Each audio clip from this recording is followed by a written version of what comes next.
In today's video, I'm going to show you exactly how to create properties in Obsidian, step by step, so you can add structured metadata to your notes and take your note-taking system to the next level. Properties are one of Obsidian's most powerful features for organizing and filtering your notes, and once you get the hang of them, you'll wonder how you ever managed without them. If you find this helpful, please like and subscribe, and let's get started. First, you'll need to open Obsidian on your computer. Go ahead and launch the application and give it a moment to fully load. Once you're in, open the vault that contains the note you want to work with. If you haven't created a vault yet, any vault will do, because you can add properties to both brand new notes and notes you've been using for a while. So either open an existing note from your file list, or create a new one by pressing Ctrl or Command+N, depending on your operating system. The great thing about properties is that they don't alter your main content. They sit neatly at the top of the note and hold information about the note itself, like its status, priority, or category. This is what makes your notes much easier to search, sort, and filter later on, especially as your vault grows. A best practice here is to think ahead. Plan to use the same property names across similar notes so everything stays consistent and you can pull up related information in seconds. Now, with your note open, you're going to open the Properties menu. Look at the very top of the note. There should be an area marked Properties, or a small icon that looks like a list or a tag. Click on that and the Properties menu will appear. Don't worry if it looks empty at first. This is where you start building your note's metadata. The Properties section stores information about your note without affecting the main text, so you can tag it, assign a due date, or mark its progress, all while keeping your writing clean and distraction-free. You can come back to this menu anytime to add, edit, or remove properties, so nothing is permanent here. Some of the most common properties people use include status, priority, tags, category, and due date. If you're just starting out, try adding just 1 or 2 properties to each note, and build from there as you get more comfortable. Once the Properties menu is open, you'll see a search bar. Click on it and start typing the name of the property you want to use. Maybe you want to add a status property to track whether a note is in progress or complete. As you type, Obsidian will automatically show you any matching properties that already exist in your vault.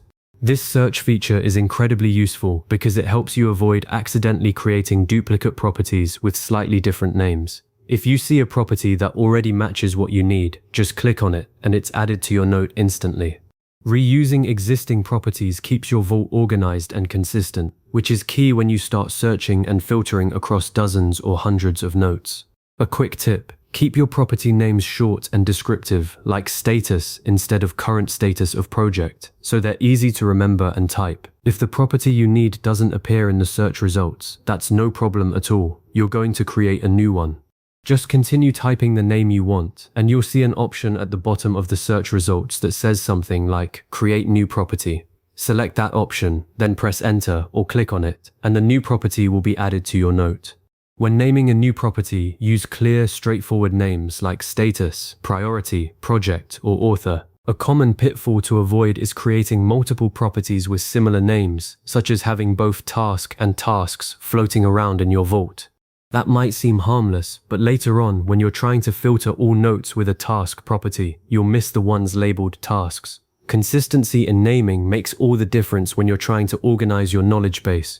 Now that your property is in place, it's time to add a value to it. Click on the value field right beside the property name. Depending on the type of property you've chosen, you might be able to type in free text, select from a drop-down list, or even pick a date. Enter the appropriate value. For example, if your property is priority, you might type high, medium, or low. Then press Enter or click outside the field to save it. It's a good habit to fill in the property value as soon as you create it, so you don't leave gaps in your notes that you'll have to return to later. Accurate and consistent values are what make sorting, filtering, and grouping truly powerful. For instance, if you always use high, medium, and low for priorities across all your notes, you can instantly pull up every high priority task or project with just a couple of clicks.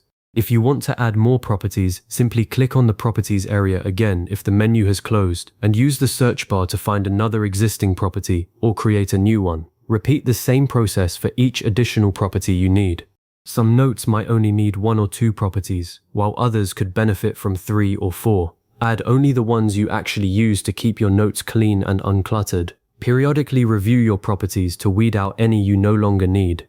As your vault grows, using the same set of properties across related notes will create a beautifully organized knowledge base that works seamlessly with Obsidian's search, filtering, and querying tools. If your vault prompts you to save, go ahead and do so. Properties integrate naturally with Obsidian's database-like features, making it much easier to manage notes using plugins like DataView or Obsidian's own search operators.